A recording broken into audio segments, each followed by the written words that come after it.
Welcome, everybody, to another episode of Big Talk About That Small Business. It's actually Big Talk About Small Business. I just threw into that, trying to be super hip and cool. Missing my co-host today, Mark Zweig. He's actually out doing board meetings or something like that, taking care of that business elsewhere. But that's okay, because I have a fantastic guest for us today, Mr. Dmitri Love. Dmitri, welcome to the show, man. Thanks, man. Thanks for having me. You got it. So Dmitri and I go way back in a very small little bit. We were both young, scrapping entrepreneurs way back in the day. You were just getting your thing kicked off. I had White Spider. It's probably early on in the days then too. I was young back then. Yeah. There was a point in my life I was young. But man, then we just recently, because of actually the show, we got reconnected on LinkedIn, and man, it's really awesome to get reconnected with you and to bring you in and tell the world about your story, because you have actually a really fantastic entrepreneurial journey. And so really excited for the listeners to hear that. Why don't you tell us a little bit about your entrepreneurial career, how you got started, and get us set up on that. Yeah, man. Yeah. So I have built 3 companies. Okay.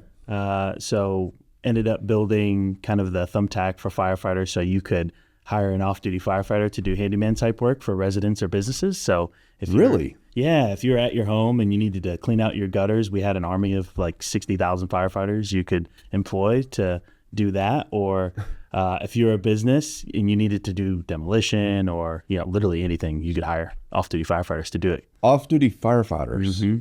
Yeah, so they work 24 hours on, 48 hours off. Yeah. So they have like a really predictably unpredictable schedule. So they have a lot of opportunity to do, gig type work. And, my co-founder Dave and I, we just saw an opportunity there. And the firefighters like that too, I guess, right? Because they would like to maybe earn some extra money. Yeah. Keep busy.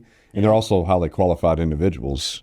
Qualified, trustworthy. If anything goes wrong in your life, like firefighter's going to be there. That's true. Yeah. That's really cool. Yeah. So you guys built a tech stack that kind of brokered that, right? Yeah. So it was a marketplace. We ended up partnering with the International Association for Firefighters. So we onboarded them, and then there were 2 parts of the business. If you were a business, you could come on board and search for firefighters to do, a gig. You would post a job and say, I need 10, 15, 5, 2 firefighters. If you're a consumer, you would detail the job similar to like Thumbtack or TaskRabbit. And instead of like a contractor showing up, a firefighter would show up. Wow. So that's really cool. Yeah, man. Yeah. So what was the next one? The next one is tattooed on my arm, if you could see that. But it's called Bundle. Okay. So Bundle was the acorns for crypto. So you could invest your spare change from debit and credit card purchases into cryptocurrency. So if you had, when did you launch that? So that was 2018. Okay, so you launched the Firefighter was 2017. 2017, so, okay. Funny story about that. So ended up meeting my co-founder, Dave. This was at a venture studio called Capital Factory down in Texas. And what I wanted to do is just like kind of break into the startup ecosystem. And Dave had no idea how to build software or experiences, and I did. So we partnered up, ended up building that. And then I saw this opportunity for Bundle, and I was like, hey, man, we got our thing going. It's running. I'm going to go build this, and I'll be here to help with Hydrant on the side, and ended up starting them basically around the same time. Nice. Did you have experience with crypto and all that before? No. Nah, bro. Wow. No, it was... That's a complicated space, man. It was crazy. Yeah. I wish I could go through the entire story, but that was a high learning curve for me. Yeah. We were breaking into a space that hadn't even been formed yet. We were building like identity products that hadn't even been conceived yet. Like now, if you go to any financial app, you have to do something called KYC, which is, verifying your identity, your address, your ID, take a selfie, all that good stuff. And we had to build that before it existed. So that was a whole thing. A lot of security and stuff in there, right? Security compliance, and you're very vulnerable. It's high risk. Security, fraud prevention. Yeah. It was cool. I learned a lot. That's kind of why I focus on financial services now. Okay. So, was able to learn a ton about, how to structure fintech and how to structure really good financial experiences, how to stay safe doing that, what type of data to show users and what type of data to protect, what type of data to avoid, all that good stuff. But yeah, Bundle was great. So just to tell you the end of both of them. So Hydrant we sold in December of 2023. Okay. And Bundle actually died. So Bundle, are you familiar with FTX, like Sam Bankman-Fried? Long story short, big fraud in the crypto space, like $16 billion worth. He's in jail. And he took a lot of companies with him. So our liquidity provider had about 60% of their allocation tied up. So at the time, we had about 100,000 actives. We were doing $10 million a year or so in transaction volume, and we got cooked. And man. Yeah, we just didn't have the balance sheet to recover. And that also taught me the other side of business, which is failure. So yeah, man. But Hydrant, it's called Hydrant, right? It sold, it had a good exit then. Good exit, mid 7 figures. It was good for me when I was down. So no, that's great. And then okay, so after Bundle, then what do you have going on? So I'm now building Peas. Yeah. So we're building a conversational AI for couples actually to learn how to, do their money better, to get the power of a joint bank account without actually having one. So for example, if you have Chase and your partner has Bank of America, you can come to us and split expenses like rent. You can really ask anything about your money. You can budget together, all while keeping your separate banks. And so this is kind of like a precursor to maybe somebody that's wanting to get married, but they're not married yet, but they're living together or they're starting to tie in. Yeah. So we learned that the new generation, like Gen Z, they have a deep desire to keep their money separate. And, I come from a very traditional background. My wife and I share finances and all that good stuff. And, we wanted to build something to kind of be the stepping stone to that. So these joint money relationships, they're coming more prevalent as the world gets more expensive and people cohabitate longer and longer. And divorce rates are up. Divorce rates 60%. Insane. Yeah. So we wanted to build something to actually, funny you mentioned divorce. 60% of divorces cite financial disagreements. It's like huge. Yeah. It's huge. And so Crazy. I think that's probably the thought process there is that you don't intertwine completely. That way, if the break happens, then there's not so much to untwine, I guess, in a way, if that's the right word, right? And so they're kind of almost self-protecting, but at the same time, they're joining forces to help with overall expenses of life. Yeah. Interesting. Yeah, and we've learned so much. We learned that like how different couples think about money together. Some of them really require that privacy, as I mentioned, and then some of them really have like different types of considerations, like being able to automatically split bills together. That was really important and informed by our user base. So it's been great. We're up to 14,000 users so far. That's great, man. Yeah. When did you start this? So we incorporated October of 24. So are you kidding me? Yeah, we're young. Yeah. So we've raised just under $1 million so far. And we're just getting off the ground, building. And you already got 14,000 subscribers, basically. Yeah. So what happened is we went viral on TikTok. So posted some UGC content as, one does in this age. Yeah. And a few of them went viral. So that's fantastic. We got a great wait list, started onboarding them, and started learning a ton. Yeah. So.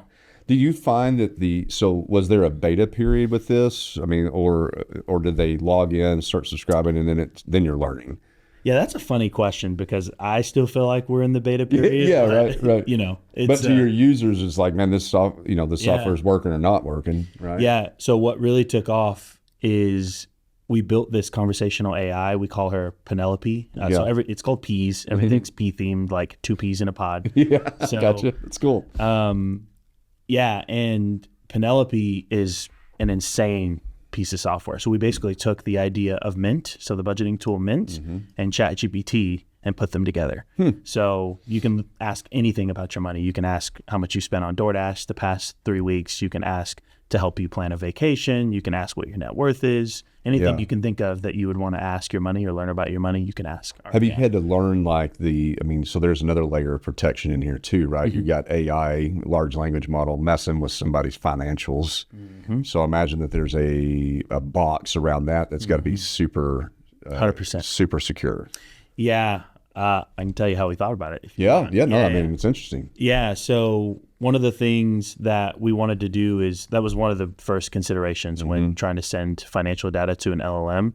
So without going like too technical, there's kind of 3 big buckets of ways that you can build AI. Yeah.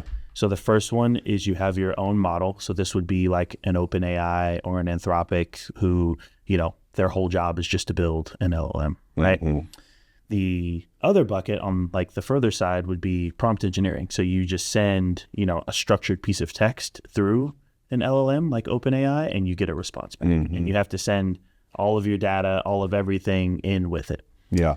There's a middle ground that we found out where you can use something called embeddings, and you can embed specific types of anonymized data into the transaction. So from the LLM's perspective, it only sees numbers, or it doesn't see PII, like it doesn't know who this is for, their name, where they're at, what their bank account balance is. It only sees number that's relevant to the query.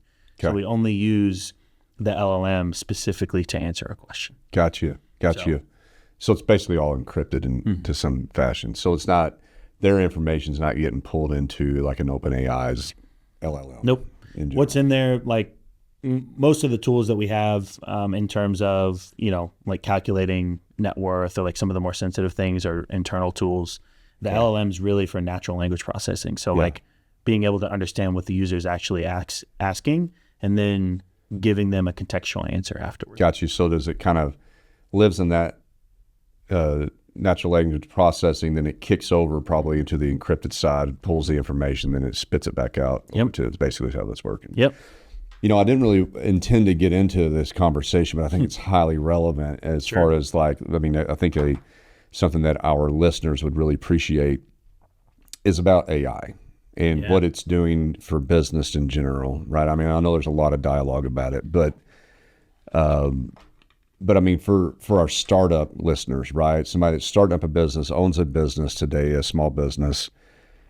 I mean, what's your perspective on what AI is doing in business in general, and then how should one really be using it right now?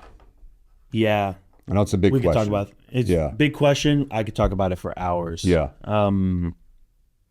I think the first thing is that if you're an SME, if you're an enterprise, if you're a mom and pop shop, you should be utilizing AI tools or AI in some way, shape, or form. All it does is just help, speed up execution, speed up, your efficacy as a business. It just helps only, right?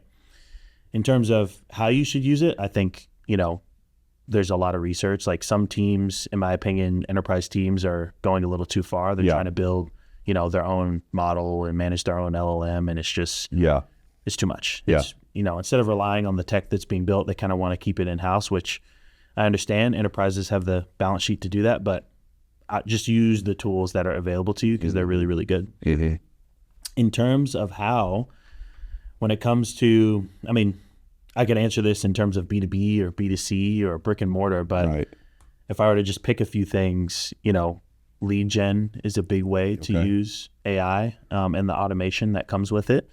So how does that work, practically speaking? Yeah. So if you're a law firm, you have to find clients, right? You have to prospect for clients. And some of the bigger firms, instead of going off of kind of word of mouth and relationships, they start, running ads. They start doing kind of like, reach out. They have their paralegals like reach out to specific people and companies, and you can automate all of that with AI tools. You can set up a farm to, send out your offer or send how you can help.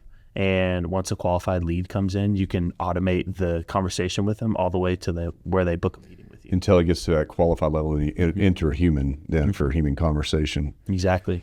Yeah, I think that, like my thought process on it is pretty similar. It's like, what can a small business do that's just really practical and tactical, right? You know, I think that like if you're starting out, I mean, it can be overwhelming and it's a little bit scary. You get a little analysis paralysis. There's so many tools, you know, I mean, but you know, I mean, from all purposes, getting my team to adopt AI as just, you think about it in line with how you'd normally do in business, right? And so instead of, you know, you get a PDF document or whatever, and it's this long document, and your typical natural behavior is just start reading that, and now you immediately think, oh, this is going to take me 30 minutes. When do I have the time?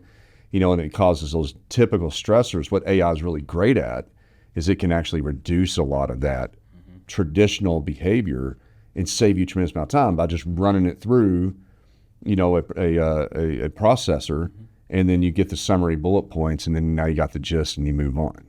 Yeah, so it's funny you mentioned that. I know we're being recorded. So I have this little thing. It's called Applaud. I know the founder of this. How do you spell that? Plaud. Okay. And it's an AI voice recorder. Okay. So there's a million voice recorders that have been built ever. It's super thin. Check it out. Yeah. You stick that on the back of your phone. Yeah, you stick it on the back of your phone. And I'm not sponsored by them. This is just a product I absolutely adore. You turn it on and record a conversation, whether it's a phone call or a conversation like this. And once you're done, you can run it through an LLM, and it starts giving you things like a mind map, what conversational points there were, any follow-ups you need to make. So for me, busy entrepreneur, where I can't remember anything or take notes like I properly should, I just turn this on. Let me ask you a question. Could you turn, I mean, you could turn it on with just for yourself and record thoughts, and it organizes it for you? Yep. All right, man. So where do you get that thing at? Yeah, so you can get it on Amazon. You can get it on their website. It's $100. It's $100. Does it come with that case? It does come with a case. I bought a stronger one because that case kind of sucked. It was unideal. That got you pretty quick. And so you bought a different. Is it a plug case? The better plug case? You can find them on Amazon. So you can buy this and then just look up like leather case for the plug recorder on Amazon. And they also make one that's it's like a necklace. So it's like you can just put it around your neck. I like that idea, man. So it's always with you. Yeah. Is it waterproof? So in my shower I can be talking? So that would be slick. That's hilarious you mentioned that. So I put my phone on top of I have a little sill in my shower, and and you'll talk to it in there? Yeah, I do the same thing. But I don't know if I'd get it wet. So yeah. That's fair. That's fair. They should make a waterproof version. They should. Though, right? Yeah. But okay, so how does that attach into your phone though? Yeah, MagSafe. So you get an iPhone, right? No, I assume so. So most iPhones have they come with a ring. So if you don't have an iPhone, you can put this ring on your case and it'll just attach to it. I did this for extra adhesion, I guess. But most iPhones have a MagSafe, so you can just click it on there. Clicks on there and it stays on there. That's really cool.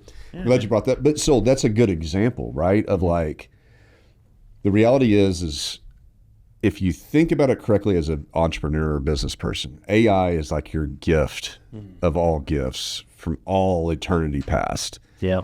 Prime example, so much that bounces in our head, right? There's so many things. We're dealing with 100 different things that are never in a single zone. Yeah. And so the ability to spit back out and depend on some sort of technology to organize those thoughts to help you get your to-do task done, or even visionary thinking. A lot of my stuff happens with when I'm just thinking of these ideas or directions we need to go or new markets to hit, or there's all this different stuff. To have a place to put that, because I learned a long time ago, there's this, an organizational theory of my practice has always been a stuff book, right? So if you think of your brain as like a computer, you only have so much RAM. And if I just keep that clogged up and I don't get that somewhere and I know that it's safe, then it just stays bottled up. That's where the stress comes in. But if I can at least get it out and, historically it was just writing it down, then it became taking notes on the phone. But this is another level. A faster stuff book that where it's going somewhere, being stored, and now I'm free to think and operate, right? I'll show you something hilarious. So one of the reasons why I bought this plot is I have an entire list of all my ideas and things I want to explore in my notes. And it just got to be so much. I needed something. I needed something to organize it. I love it, man. I'm going to check that out. Yeah. I'm glad we had that combo. But so I think as a small business person, if you're listening to this, right, like you need to just start embracing it. Like you don't need to, or you don't need to understand generative AI and video AI and all this kind of stuff and create things or whatever it might be, these highly sophisticated programs. There's actually really simple things that you can do that are going to immediately make your life a little bit easier as an entrepreneur. So 100%. Highly encourage that. And the more you do it, the more it becomes a habit, and then you're in the game. Yeah. The worst thing you could do is ignore it. Agreed. Yeah. I mean, the best thing, like if you can reduce your margins or improve efficacy or improve reach or automate some portion that you're struggling to fill a role for, like it's just better for your business. So let's talk about something else that's really interesting. I've been kind of excited for our listeners to hear about is your Shark Tank experience. You've had some Shark Tank experience, right? Oh, yes. 2 of them. So both Hydrant and Bundle were on Shark Tank. Oh, really? Okay, cool. Yeah, so I was the one actually on the show, season 10, episode 3 for Bundle. And so we can go watch you. You can go watch me. Okay. Yep. Apple or Google Play if you want to go find it. And what episodes were those again? So I was season 10, episode 3. And then Hydrant was, I hope I'm getting this right, it was season 13, episode 5. Okay. But you should be able to find it. It's super easy. Cool. But yeah, what do you want to know? It was... tell us about the experience. I was young. So I was a baby. I was 22. It was wild. So I'll start sort of from the beginning real quick. The way you get on Shark Tank, there's kind of a few paths, one of which I didn't know about. You go to casting calls. That's like the normal one. So like there's been a casting call here. I actually know the casting director now, and she runs these little kind of just meetups across the nation. They have them at CES. They have like a lot of conferences and stuff. And that's the first way to get discovered. The second way is they have producers that scout for specific types of businesses and talent. And that's how we got discovered. So nice. We launched our product. Are you familiar with Product Hunt? Yes. Yeah. So we launched on Product Hunt, got number 3 the day that we launched. And so Product Hunt, though, isn't that like that's a kind of a pay as you play, right? We didn't pay. Okay. Yeah, we didn't pay. It's good to know. Maybe it is now, but we didn't pay. Well, yeah, I was advised differently here recently that it's basically pay to play. Yeah. But maybe there's an organic. Anyway, it doesn't matter. Yeah. But that's cool. So you launched on Product Hunt. Your technology, which one? Bundle. Okay, got it. Yeah. So for those that are listening, Product Hunt is basically a resource of new tech stacks that are entering the market. Yep. Yeah. Like a directory. Exactly. Yeah. There's a kind of a ranking list per day, and the best products get upvoted, very similar to like a Reddit thread, and you're able to see, who's crushing it with some type of software. So we were one of those companies that was crushing it, and a producer reached out to me on LinkedIn and was like, hey, have you considered going on the TV show Shark Tank? And at first I thought it was kind of a scam. And because like who's going to reach out to you and say, hey, I can get you on Shark Tank. Right. And I was like, sure, like send me the application. I'm interested. And he sent over this like very official like ABC, Sony like letterhead application, and was like, hey, you need to fill out these disclosures and then apply here. And I had a whole list of things I had to do. Like I had to record, it was like a 9-minute video to see like how personable I am on camera. Really? Because they want to know that, if they're going to bring somebody in and put the resources in, they're not going to crack. Exactly. And apparently a lot of people do that. I bet. Yeah, man. I mean, for sure. And especially when you walk in that room. Yeah. And it's go time. Yeah. I'll tell you about the room. It's huge. And I had to fill out, sign my life away a little bit. Tell them, hey, here's like background check information and all that stuff. Make sure you're a good person. And then it was sent straight to ABC and Sony, and they made the decision. And then they bring out about 150 people to film, or 150 companies, I guess. Could be a little bit more in terms of people if they have a co-founder. And they select 120. So we went out to LA. It was very kind of annoyingly secretive. We got in this bus like on the way to the set that was like super tinted, like we couldn't see outside, so we can't see where the studio is, which was weird. I don't know if I'm supposed to say this, but I'm going to anyway. We were on the set of one of the Avengers movies back then. Wow. Yeah, it was really cool. That's cool. I have some illegal pictures before they took my phone. Once you get in there, just things that people don't know, I guess. When you see the episode, you're up there for, 3 to 5 minutes, pitching, and then you get a deal or you don't. A lot of those pitches are really long. Mine was like 2.5 hours. So yeah, it's like a real like. So was this the real, like you had the sharks in there during your pitch? Yeah. So That's where you went. That's the 120 people or 120 companies that went there, and these sharks are listening to these 120 companies. Yeah. So they do it they film in bursts. So they do it over the course of a week. Okay. So, we had, I think there was maybe like 10 or 15 per day or something like that. They work really hard for that week, and then it's over. Sure. But when you walk in there, big old set, big old room as it looks like on TV, and they don't know anything about you when you walk in, which is really cool. So they really don't. So they haven't seen all the pre-casting information or anything. It's just like raw. Pitches, heavily scripted. Also, everything's pretty heavily edited as well, but the interactions from you and the sharks are extremely genuine, and that's how they get so much content, and they can build so many different types of stories. Yeah, because it's real conversations. We talked about every part of Bundle's business. But when you went in there though, you said it was like 2.5 hour conversation between you and the sharks. So it's like a real VC pitch. Real VC pitch, and then they just obviously edit it down to the 5 minutes for the show or whatever it might be. And they tell the story they want to tell. Yeah. Yeah, they do the highlight reel. Basically. Yeah. I don't want to ruin it for you, but our whole episode was riddled with emotion. Really? Yeah. So okay. There's a little bit of storytelling. I wish I could tell you exactly what happened, but what happened while I was there is not what was portrayed on the show, because they were able to generate more views by telling a different story. It was really cool how they did it. So they kind of just edited it up to tell a different story. Interesting. Outcome's the same. Like, we got to do. Yeah. Yeah. They'll tell like a little bit of a different story. Showbiz, cool. man. Yep. Yeah, it's pretty cool. Yeah. So on that experience though, so let's back up to the practicality of it. Say you're an entrepreneur starting a business. There's like 100 different ways that you could start, run, build a business, right? Sure. Going to Shark Tank's one of them. Yeah. Going to VC's a way, right? I mean, there's a whole lot of different things. In your experience with that experience, was that a good move, you think, to get that kind of VC early on in the business? Yeah. So you're opening up a loaded question. Yeah. It's actually one of the reasons why I moved back to Arkansas. So my opinion on venture capital and investors, it can be the right decision for your business. I think it just depends on how you think about building a business. Like, there's a lot of ways where you can build like a micro SaaS or a SaaS that makes 20 to 50K a month, and you're good. Low overhead, you're making good money, and it's something that you can keep sustainable, right? Building a venture scale business comes with its own considerations, because now you have to think about getting your investors a return. Yeah. So, for P's, like, we didn't just get this $1 million just to, raise for fun and to build. We have to say like, hey, we're going to try to sell this thing for, $50 million one day. Yeah, it's about the exit one day. Yeah.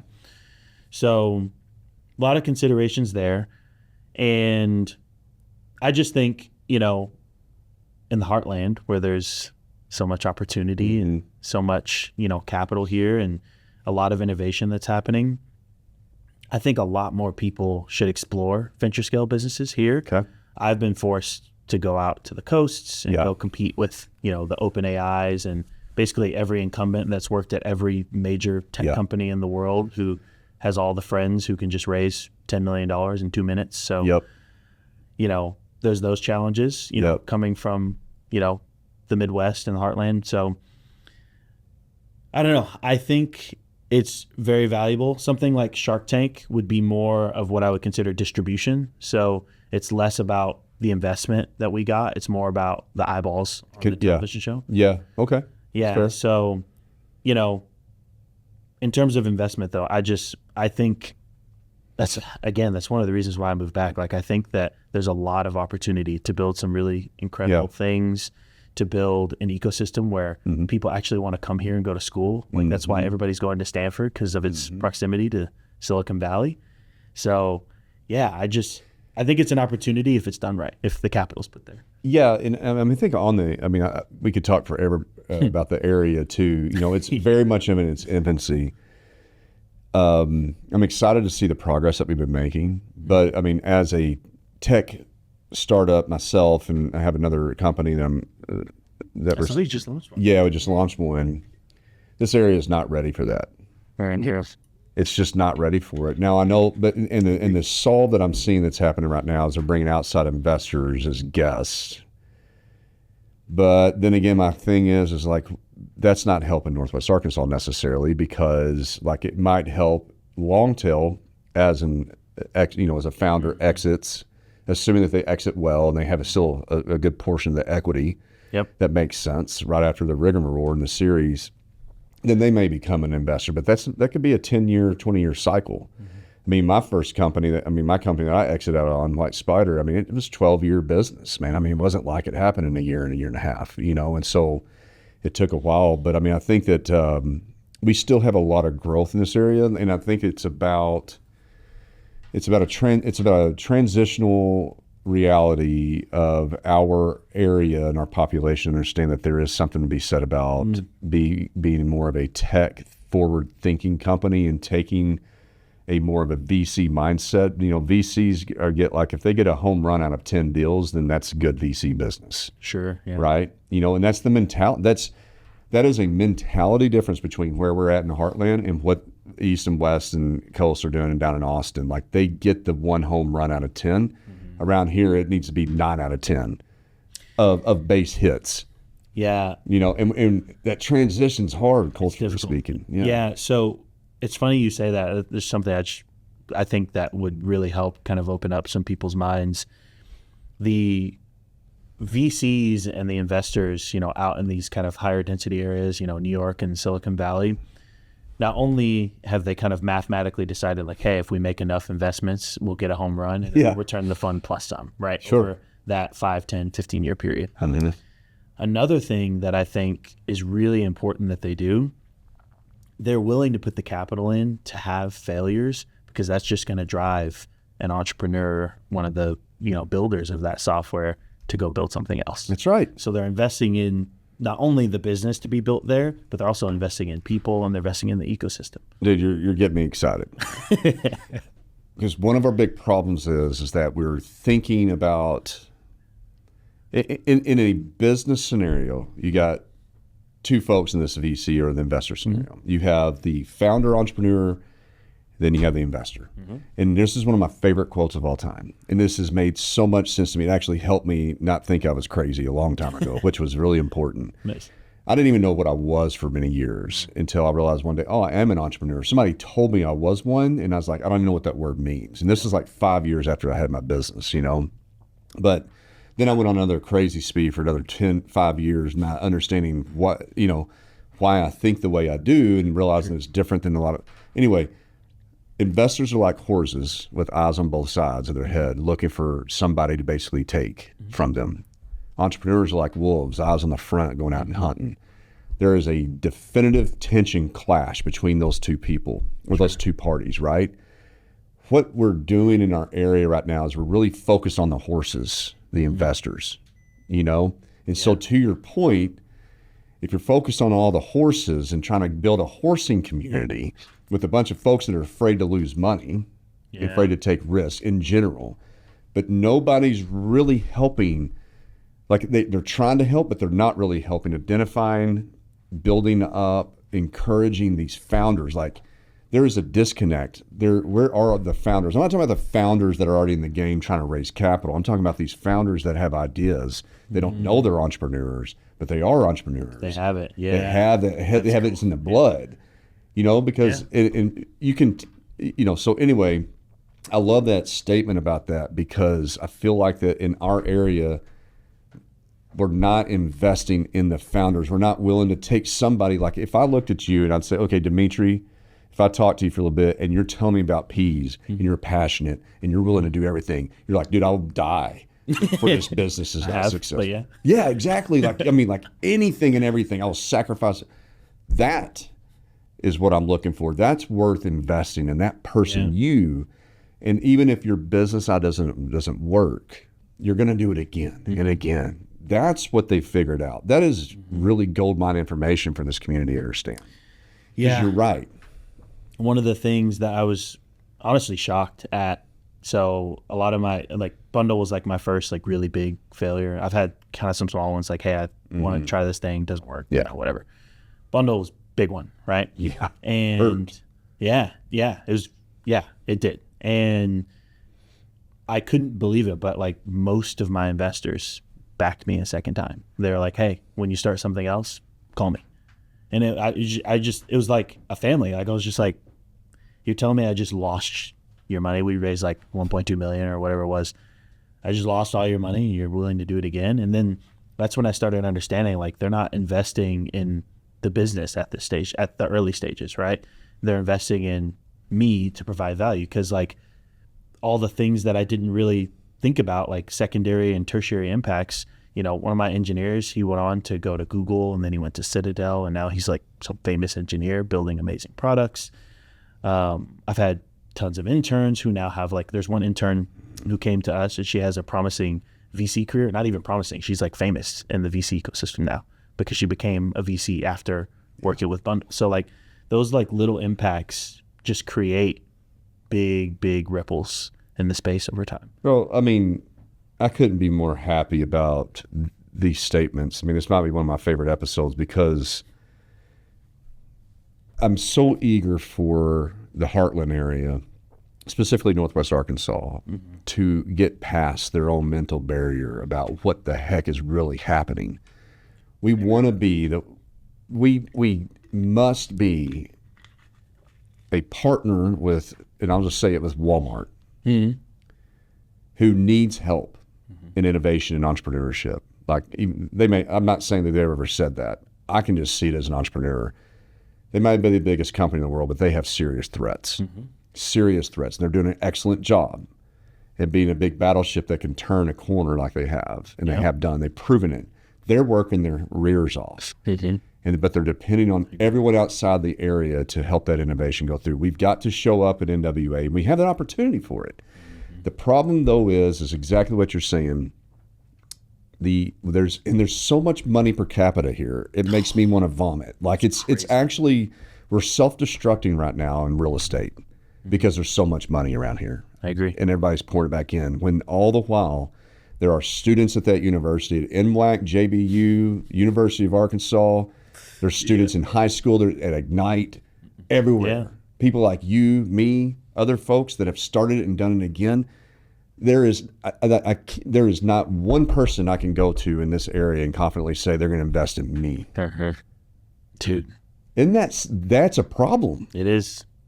Yeah, that's one of the reasons why I came back, because, you know, I love it here. This is my home. Yeah, I've got family here, grew up here.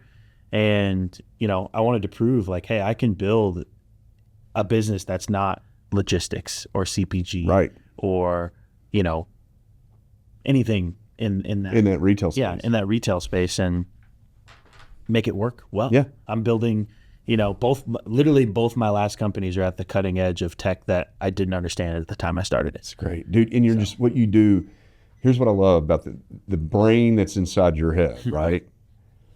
You see opportunity, you see market need, and you jump in. 100%. Right? It's not about building financial performance that are risk-free and have profitability in an EBITDA calculation. If you were to do that, spend that time, you wouldn't be able to do any of the businesses that you do.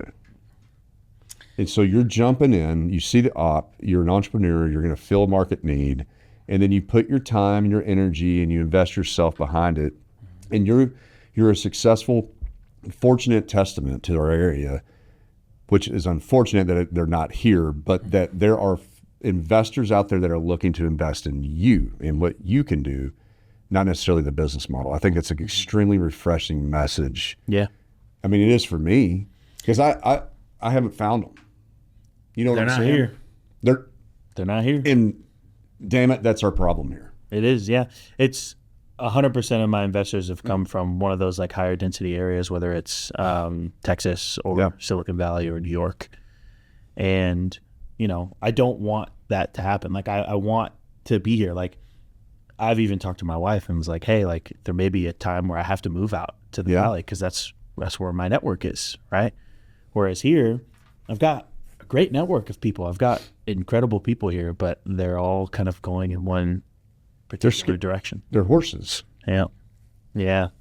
No, it's something I love to talk about because the only way to change it is, there was a quote I heard, the only way to solve a problem is recognizing there is one. Yep. And we got to talk about it. Like we have to say like, hey, look, let's like turn this ecosystem into something that's valuable. Like why is Austin the startup hub of the Midwest? Why not Arkansas? I hope that we hit on some things that you wanted to discuss. I know I took our conversation some different directions, but I feel like that Great. It was the things that you said and that you were talking about were like really important things. And I hope that our listeners can kind of see that if you're here local in Northwest Arkansas, or if you're in the Heartland region, which is a big area of the country, or if you're on the West Coast and you're like, man, there's so much opportunity here too, to participate.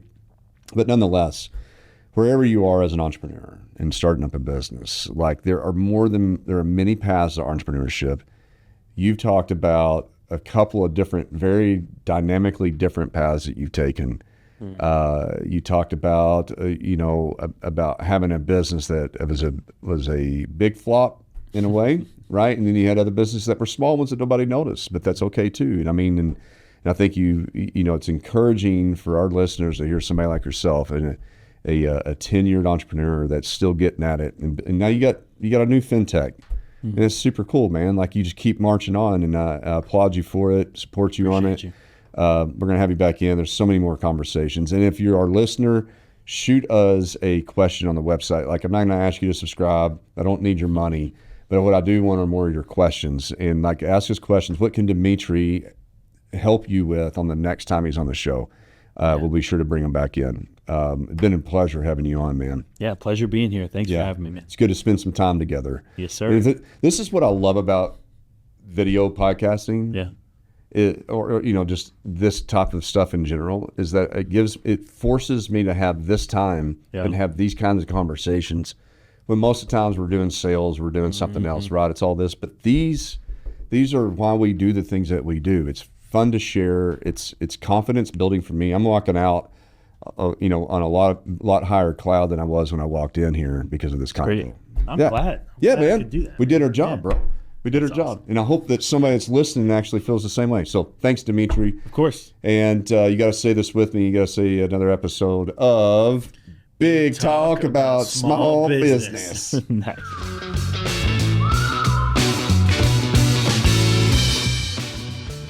Thanks for tuning into this episode of Big Talk about Small Business. If you have any questions or ideas for upcoming shows, be sure to head over to our website, www.bigtalkaboutsmallbusiness.com, and click on the Ask the Host button for the chance to have your questions answered on the show. Stay connected with us on LinkedIn at Big Talk About Small Business. And be sure to head over to our website to read articles, browse episodes, and ask questions about upcoming shows.